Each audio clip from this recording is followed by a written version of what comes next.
स्वातंत्र्य दिन साजरा करताना स्वातंत्र्याचा विचार केला पाहिजे. आज आपल्या देशासमोर अस्वच्छता आणि भ्रष्टाचार हे दोन्ही मोठे शत्रू उभे आहेत. आज आपल्या परिसराची स्वच्छता राखण्यासोबत समाजातील चुकीचे विचार बदलणे गरजेचे आहे. आजकाल स्वतःला सामाजिक कार्यकर्ता म्हणणारे अनेक तरुण समाजात फिरताना सांस्कृतिक आणि हे व्यसनाच्या आहारी गेले असतात.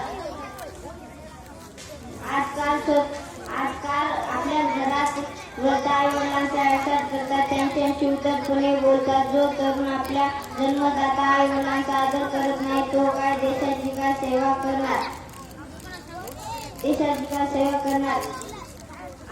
आमचा तरुण जेव्हा व्यसनापासून दूर राहील आणि आई वडिलांची सेवा करेल तेव्हा खरे स्वातंत्र्य एवढे बोलून मी माझे 2 शब्द सांगितले. जय हिंद, जय भारत. धन्यवाद.